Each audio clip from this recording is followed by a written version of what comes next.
So here we are with my friend Charles. He's been on the street for some time, but he recently had an experience regarding uh, basically an attack, it sounds like, and the police weren't taking it too seriously one time when he called, but he's going to kind of explain what happened. But go ahead, Charles, explain maybe what happened the first attack and the second time and what the police did again, or when you called, what happened. Well, it was about a month ago, and someone followed me, uh, and when I got to the bus stop I was going to, they had a mountain bike bar, handlebar, and they just started swinging it, and they wanted my skateboard.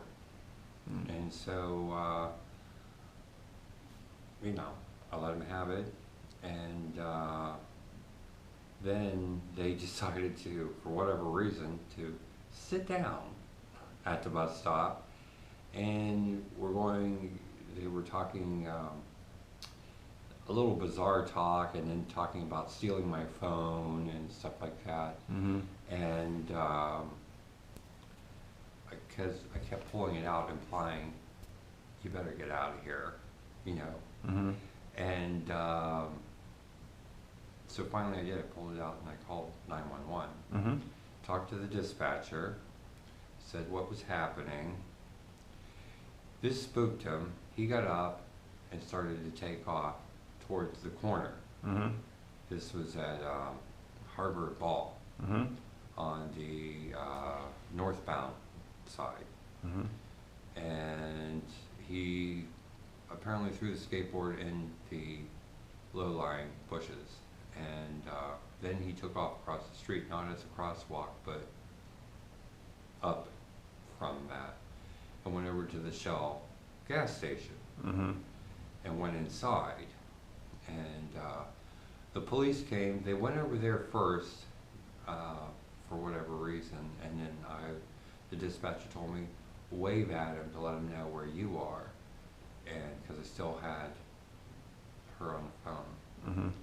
And they saw me and they came over. Two officers approached me, got out of the car and approached me, and Mm-hmm. I explained the whole situation to them. And then they said, well, here are your options. One of the options was file a restraining order. And I said, well, how much would that cost? And they said to me that they weren't sure Mm-hmm. how much it would cost. Then they said, my other option is the next time you see him, call us. And I said, I think we'll go with that option. Yeah. You know. And so,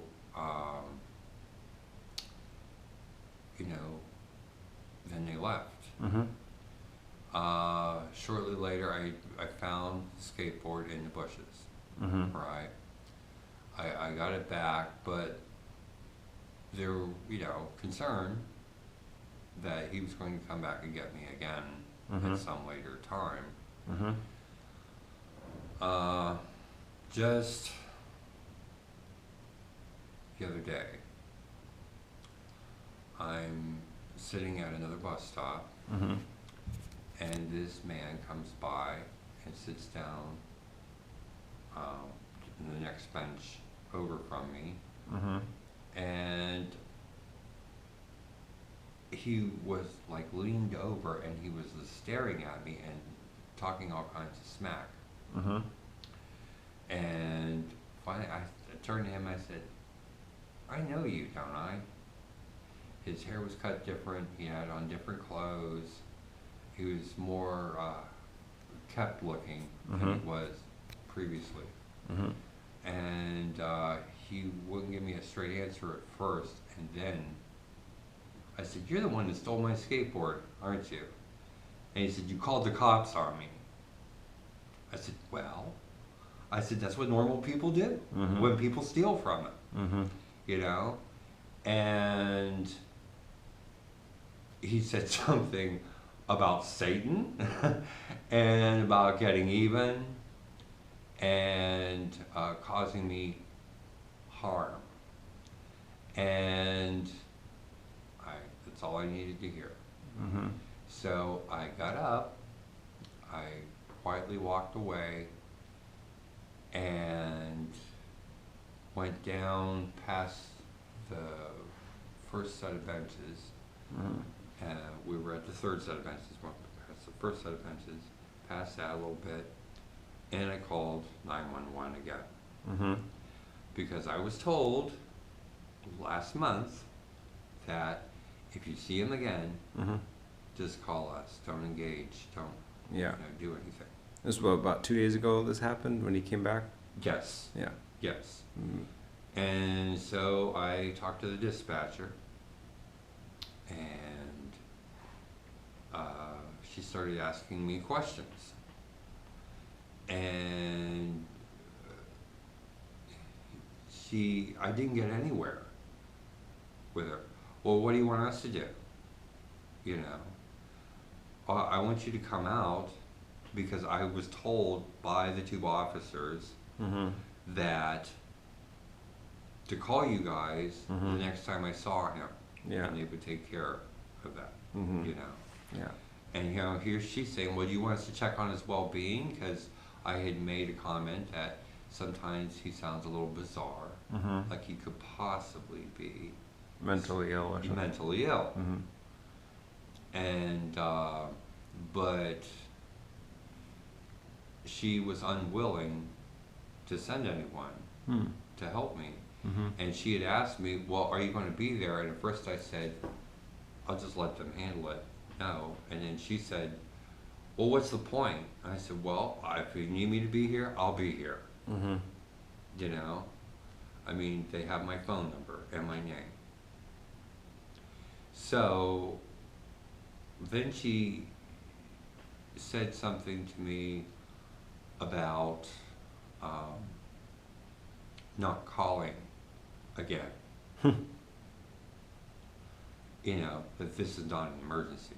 Mm. I said, but I feel it is because he's threatening the safety and well-being of, the public. Of you.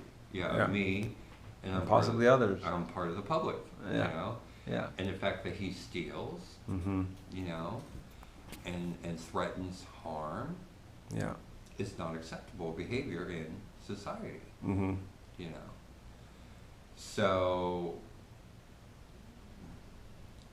she told me she wasn't going to send anyone. Mm-hmm. She told me she worked on the force for 17 years and that she is herself a police officer. Mm. I said, well, that's all fine, great, and wonderful. Mhm. I'm glad for you. But the fact still remains that she said not to call anymore. Hmm. I don't make a habit of calling, Mm-hmm. just when there's... Just for nothing. Yeah. Yeah. And she reprimanded me over the phone and said about teaching me a lesson, Mm. of which I still am unclear about what that lesson was. Yeah. Yeah. So, I, politely excused myself. Oh, she also told me to get my things, why I was there. I said, well, I just got off the bus recently from Costa Mesa because I was, taking a class that morning, it was Sunday morning. Yeah. And I came back and I was just having a cigarette sitting on the bench, Mm-hmm. And she said, get your things and leave quietly Hmm. and do not talk to him. Hmm. I said, yes, ma'am. Mm-hmm. And I hung up the phone Mm-hmm. politely and I did what she instructed me to do. Mm-hmm. And that was that. Yeah. Mm-hmm. I'm like, really? Yeah. It just... Well, it seems to me like you're being treated different than some of the, if they were living in a house called, I'm guessing, they would get better protection and service, Yeah. right? If someone said, well, there's maybe even they call, this person outside of my house swinging this metal bar and took something from me and you know, I think that, you know, the police would probably get out there, maybe filing a report and maybe even scouring the area looking for who it might have been, possibly, right? Right. Yeah. So it sounded like the first time the officers came, they were a little more doing what they should have been doing. Yeah, But then they took the time to help me. yeah. Did they file a report or something? They asked me if I was okay, if I had Yeah. been physically harmed at all. Yeah. They saw that, you know, I have a very sound mind, I'm not a kook, Mhm. you know, I'm not running around. Yeah. I don't do drugs, I don't drink, Yeah. you know, I don't do any of that kind of stuff. Yeah. And they saw that, you know, they were dealing with a person with a full deck, Yeah. you know. Mhm. And they were very helpful in directing me as Yeah. to the possibilities, what What my to do. choices were. Yeah. You know, I was very pleased with that, but the next time when I was following their advice, Yeah.